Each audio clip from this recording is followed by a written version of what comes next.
Hello everyone. आज इस video में आप प्रश्नावली 2.2 के क्वेश्चंस का हल देखेंगे, सॉल्यूशंस देखेंगे। पहला क्वेश्चन है आपका, अगर आप किसी संख्या से आधा घटाने और परिणाम को आधा से गुणा करने पर 1/8 प्राप्त होता है तो वह संख्या ज्ञात कीजिए। इस तरह के सवाल को हल करने के लिए आपको स्टेटमेंट्स को पढ़ना बहुत ज़रूरी है और इसे बहुत अच्छे से समझना ज़रूरी है। जैसे यहाँ पे घटाने को बोला जा रहा है, गुणा करने को बोला जा रहा है और उससे जो रिज़ल्ट मिलेगा उसमें 1/8 के बराबर होगा। हमें वो संख्या ज्ञात करनी है। तो जो अज्ञात राशि होती है हम उसे मान लेते हैं, माना वह संख्या x है। अब जो पहली बात बोली गई है कि संख्या से आधा घटाने पर, तो हमारी संख्या x है, हमने उससे आधा घटाया तो ये हो गया x माइनस 1/2। अब घटाने के बाद जब इसमें 1/2 का गुणा करते हैं तो ये 1/8 के बराबर हो जाता है। तो ये घटाने पे मिला, इसमें 1/2 का गुणा किया तो किसके बराबर हो गया? 1/8 के बराबर।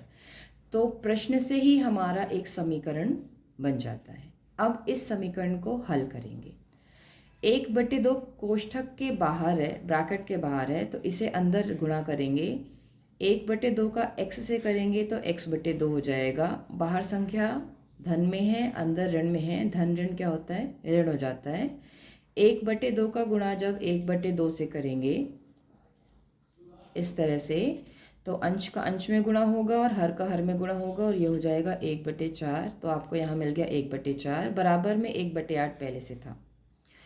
अब इसे हल करने के लिए आप संख्या को पक्षांतर करेंगे। जब पक्षांतर करते हैं तो संख्या का चिन्ह बदल जाता है।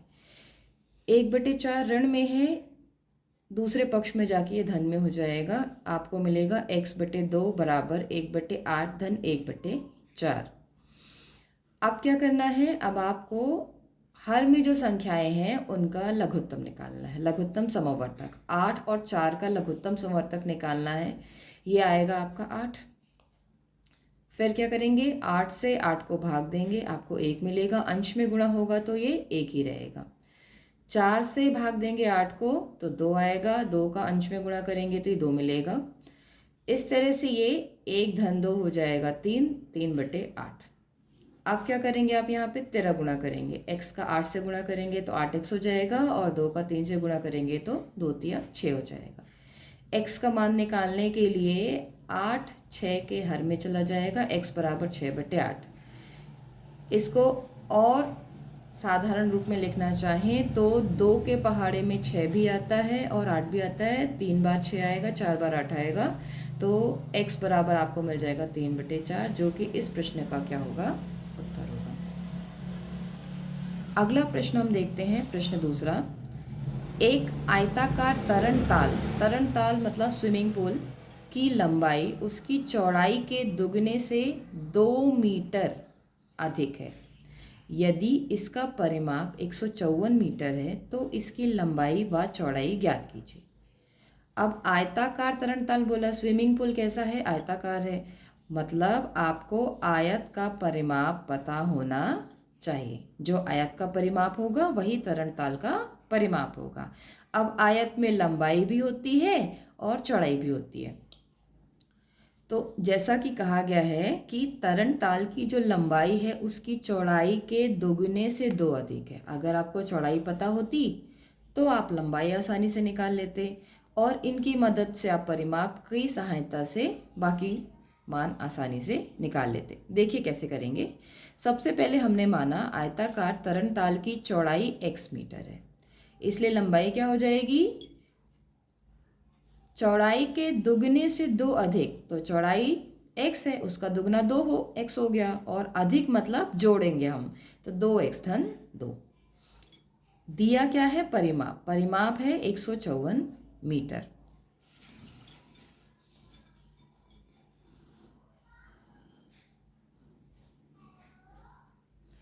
आयत के परिमाप का सूत्र क्या होता है? 2 गुणे लंबाई धन चौड़ाई। आपको पता है आयत का परिमाप 154 दिया गया है, बराबर 2, लंबाई का मान रखा हमने 2x धन 2, चौड़ाई का मान हो गया x। हल करेंगे, x के साथ जुड़ेगा, 2x धन x कितना हो गया 3x धन 2। अब इस 2 का अंदर गुणा कर देंगे तो 2 3 6 धन 4x। संख्या को इधर पक्षांतर करेंगे, धन में थी ऋण में हो जाएगी, 154 ऋण 4 बराबर 6x। 154 में से 4 गया 150 बराबर 6x। x का मान हो जाएगा, x के साथ वाली संख्या 150 के हर में जाएगी, इसलिए 150 बटे 6। 6 से 150 को भाग देंगे आप तो आपको उत्तर मिलेगा 25। अब x हमने क्या माना था, चौड़ाई माना था। लंबाई निकालने के लिए 2x धन 2 का मान निकालना पड़ेगा, तो 2 गुणे x का मान है 25 धन 2, 25 दूनी 50, 50 में 2 जोड़ेंगे तो 52। इस तरह आयताकार तरंगताल की लंबाई हो गई आपकी 52 मीटर और चौड़ाई हो गई 25 मीटर। अगला प्रश्न है, एक समद्विबाहु त्रिभुज का आधार 4/3 सेंटीमीटर तथा उसका परिमाप दिया गया है 4 सही 2/15 सेंटीमीटर। उसकी 2 बराबर भुजाओं के माप ज्ञात करने हैं। अब आपको पता है कि समद्विबाहु त्रिभुज क्या होता है, एक ऐसा त्रिभुज होता है जिसकी 2 भुजाएं आपस में बराबर होती। तो मान लीजिए ये दोनों भुजाएं आपस में बराबर हैं और ये हो गया उसका आधार। तो आधार का मान दिया हुआ है, आधार का मान कितना दिया हुआ है, 4/3 सेंटीमीटर दिया हुआ है। अब इस प्रश्न में हमें क्या मान के चलना पड़ेगा, हम मान के चलते हैं, माना त्रिभुज की 2 समान भुजाओं की लंबाई a सेंटीमीटर है तथा आधार की लंबाई b सेंटीमीटर है। दिया क्या है, समद्विबाहु त्रिभुज का परिमाप 4 सही 2/15 सेंटीमीटर और आधार जिसे हमने b माना है उसका मान हो गया 4/3 सेंटीमीटर।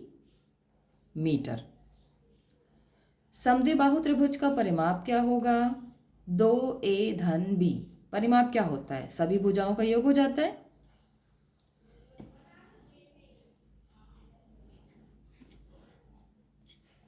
ये हो जाएगा आपका परिमाप दिया 4 सही 2/15 बराबर 2a धन 4/3।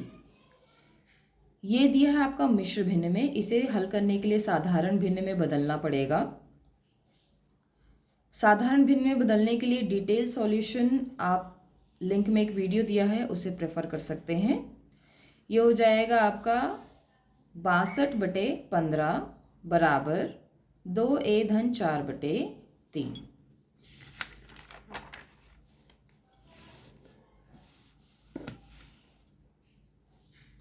आगे फिर वही तरीका, हल करने के लिए पक्षांतर करेंगे संख्या को संख्या की तरफ, 62/15 ऋण 4/3 बराबर 2a। फिर आप क्या करेंगे, 15 और 3 का लघुत्तम समर्थक निकाल लेंगे, आपको मिलेगा 15। 15 से 15 को भाग दिया 1 आया, 1 का गुणा 62 में करेंगे 62। बीच में माइनस का चिन्ह है, ऋण का चिन्ह है तो ऋण लगाएं, धन का चिन्ह होगा धन लगाए। यहाँ ऋण है तो हमने ऋण लगाया। 3 से 15 को भाग दिया 5, 5 का गुणा 4 में क्या, तो 5 के 20 बराबर 2a। 62 में से 20 गया 42/15 बराबर 2a। अब इसका 13 गुणा कर दिया तो 15 गुणे 2a, इसके नीचे कुछ नहीं मतलब 1 है, तो 42 गुणे 1 मतलब 42। 30a बराबर 42। तो a का मान निकालने के लिए 30 इसके हर में चला जाएगा, 42/30। अब हम वो संख्या देखते हैं जिसके पहाड़े में दोनों आते हों। तो 6 के पहाड़े में 42 भी आता है और 30 भी आता है, 6 7 42, 6 पंचे 30। तो a का मान कितना आ गया, 7/5। अतः समान भुजाओं की माप क्या हो गई, 7/5 सेंटीमीटर। अगला प्रश्न है प्रश्न चौथा, 2 संख्याओं का योग 95 है। यदि एक संख्या दूसरी से 15 अधिक है तो दोनों संख्याएं ज्ञात कीजिए। अब इसमें हम क्या माने, तो क्या बोला जा रहा है, एक संख्या दूसरी से 15 अधिक है, दूसरी पता होगी तो पहली संख्या आ जाएगी, इसलिए हम मानते हैं, माना दूसरी संख्या x है। तो पहली संख्या दूसरी से कितनी है, 15 अधिक है, तो पहली संख्या हो जाएगी x धन 15। अब प्रश्न में क्या कहता है, 2 संख्याओं का योग 95 है, तो प्रश्नानुसार पहली संख्या धन दूसरी संख्या बराबर 95। x धन x हो गया 2x धन 15 बराबर 95। हल करने के लिए 15 को यहाँ पक्षांतर करेंगे, 2x बराबर 95 ऋण 15। 2x बराबर 95 में से 15 गया 80, x बराबर हो जाएगा 80/2, तो x का मान आ गया 40। इसलिए x धन 15 कितना हो जाएगा, 40 धन 15 बराबर 55। इस प्रकार आपको दोनों संख्याएं मिल गई। एक संख्या है आपका 55 और दूसरी संख्या है 40। अगला प्रश्न है 5वां। दो संख्याओं में अनुपात दिया गया है 5:3। यदि उनमें अंतर 18 है तो संख्याएं ज्ञात कीजिए। अब हम इस संबंध का इस्तेमाल करेंगे सवाल को हल करने में कि उनमें अंतर कितना है, 18 है। तो हम ये मान लेते हैं कि माना पहली संख्या x है। अब हमें पता है कि दोनों संख्याओं के बीच में अंतर 18 है, तो पहली संख्या में से दूसरी संख्या को माइनस करेंगे तो 18 आएगा। पहली संख्या क्या माना हमने x, दूसरी संख्या बराबर 18। तो दूसरी संख्या का मान निकालने के लिए इसको यहाँ पक्षांतर करेंगे और इसको इधर पक्षांतर करेंगे, तो ये धन में हो जाएगा और ये ऋण में हो जाएगा। दूसरी संख्या आ गई हमारी x ऋण 18। प्रश्नानुसार क्या कहता है, दोनों संख्याओं का अनुपात 5:3 है। तो अनुपात मतलब आप बट्टे के रूप में लिख सकते हैं। तो पहली संख्या बटे दूसरी संख्या बराबर 5/3। पहली संख्या है आपकी x और दूसरी संख्या है x ऋण 18। 13 गुणा करेंगे आप, तो x का 3 से गुणा होगा तो 3x हो जाएगा। 5 का गुणा x ऋण 18 से होगा। 5 का अंदर गुणा करेंगे तो 5x हो जाएगा और 18 से किया तो ये आपका आ गया 90। पक्षांतर करेंगे तो 3x ऋण 5x बराबर ऋण 90। 5 में से 3 को घटाएंगे तो 2 मिलेगा। x तो रहना है आपका साथ में, ध्यान रखिएगा चिन्ह बड़ी संख्या का लगता है, तो ऋण 2x हो गया बराबर ऋण 90। ऋण से ऋण कट गया। अब x बराबर 90/2 भाग देंगे तो कितनी बार जाएगा, 45 बार। x का मान आ गया 45। अब x माइनस 18 निकालना है, तो ये हो जाएगा 45 ऋण 18 बराबर 27। अतः संख्याएं क्या हो गई आपकी, 45 तथा 27। ये है आपकी प्रश्नावली 2.2 के पहले 5 प्रश्नों का हल। अगर आपको सारे प्रश्नों के हल चाहिए हैं और आपको समझाना अच्छा लग रहा है, समझ में आ रहा है, तो इस चैनल को लाइक, शेयर और सब्सक्राइब कीजिए ताकि आपको आगे के प्रश्न के हल मिल सकें।